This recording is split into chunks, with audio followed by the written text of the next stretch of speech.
সম্মানিত ভিউয়ার্স বন্ধু, স্বাস্থ্যসেবা ইউটিউব চ্যানেলের আজকের এই নতুন পর্বে আপনাদের সবাইকে স্বাগতম। আমি আছি মোহাম্মদ দেলোয়ার হোসেন আপনাদের সাথে।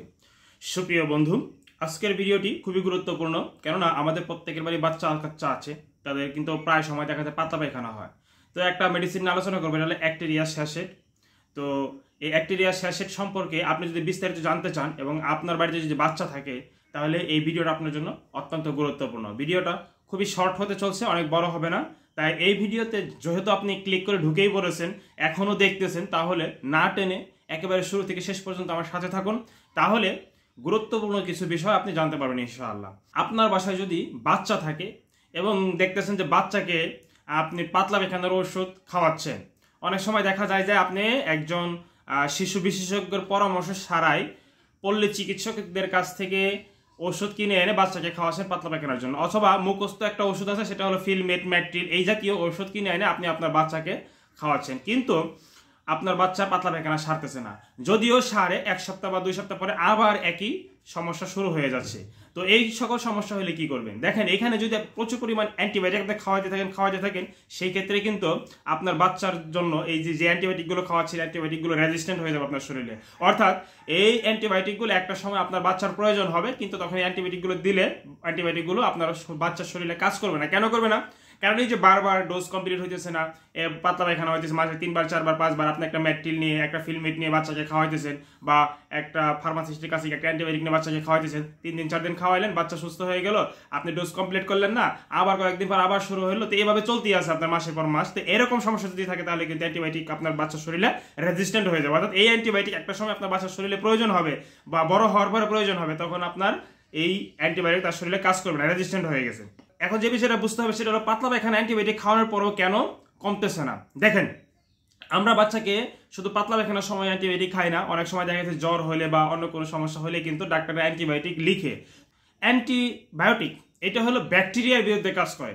তো যেহেতু আমাদের শরীরে ব্যাকটেরিয়ার বিরুদ্ধে কাজ করে, কিন্তু আমাদের শরীরের ভিতরে আল্লাহ তাআলা কর্তৃক, সাপোজ আমরা পেটের আলোচনা করতেছি, যেহেতু এখন পাতলা পায়খানার সমস্যা নেই, তাহলে পেটের বিষয়টা আমরা বলি। সেটা হলো আল্লাহ তাআলা কর্তৃক আমাদের ইন্টেস্টাইনগুলোর ভিতরে, অর্থাৎ আমাদের যে নাড়ি ভুঁড়ি এখানে আছে, লার্জ ইন্টেস্টাইন এবং স্মল ইন্টেস্টাইনের ভিতরে কিছু ব্যাকটেরিয়া আছে, যেগুলোকে আমরা গুড ব্যাকটেরিয়া বলি। এই ব্যাকটেরিয়াগুলো বিশেষ করে আমাদের পরিপাকতন্ত্রের কাজ করে থাকে। তো সুপ্রিয় সুধী, এখানে গুড ব্যাকটেরিয়া আল্লাহ তাআলা কর্তৃক আছে। যখন এই গুড ব্যাকটেরিয়াগুলো আপনার শরীর থেকে কমে যাবে, তখন কিন্তু আপনার পেটে বারবার এই ধরনের সমস্যা দেখা দিবে। এখন গুড ব্যাকটেরিয়াগুলো কি কি কারণে কমে? গুড ব্যাকটেরিয়াগুলো বিভিন্ন কারণে কমে, তার ভিতরে অন্যতম একটা কারণ হলো এই অ্যান্টিবায়োটিক সেবন। কেন? কারণ অ্যান্টিবায়োটিক সেবন করার পরে, এই অ্যান্টিবায়োটিক শরীরে প্রবেশ করার পরে ওর সামনে যত সকল ব্যাকটেরিয়া আসবে, সকল ব্যাকটেরিয়াকে কিল করবে। অর্থাৎ সে গুড ব্যাকটেরিয়া এবং ব্যাড ব্যাকটেরিয়া এটা চিনে না। অর্থাৎ যে ব্যাকটেরিয়াগুলো শরীরের জন্য উপকৃত, সে ব্যাকটেরিয়াকে সে চিনে না, এবং কোন ব্যাকটেরিয়াগুলো শরীরের জন্য ক্ষতিকর সেটাকেও চিনে না। অর্থাৎ তার সামনে যে ব্যাকটেরিয়া আসে সেটাকেই শেষ করে দেয়।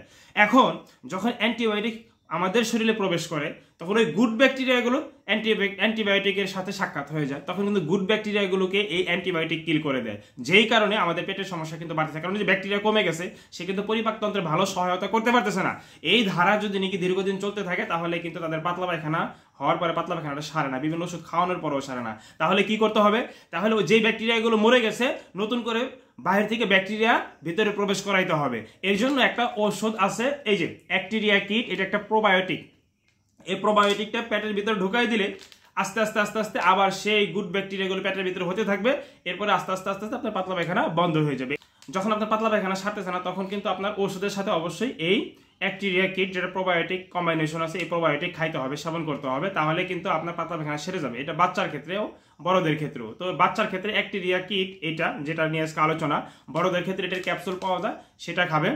তো সুপ্রিয় সুধী, এছাড়াও যদি আপনি অ্যান্টিবায়োটিক সেবন করেন আপনার বাচ্চাকে, অবশ্যই সাথে যদি অ্যাক্টেরিয়া কিট দেন, তাহলে কিন্তু ওই যেই ভালো ব্যাকটেরিয়াগুলো অ্যান্টিবায়োটিক কিল করতেছে, সাথে যদি এটা থাকে, তাহলে কিন্তু আর ওই গ্যাপটা পূরণ হয়ে যাবে, তখন কিন্তু আর এতটা সমস্যা হবে না। সুতরাং যখন আমরা অ্যান্টিবায়োটিক সেবন করবো, তখনও কিন্তু আমরা বাচ্চাদের অ্যাক্টেরিয়া কিট অ্যান্টিবায়োটিকের সাথে দিতে পারি। তাহলে কি হবে? পেটের সমস্যাগুলো পরবর্তীতে হবে না। সুপ্রিয় সুধী, স্বাস্থ্য সচেতনামূলক এই ধরনের ভিডিও এখনই চ্যানেলটি সাবস্ক্রাইব করে পাশে থেকে বেল বাটনে ক্লিক করে রাখুন।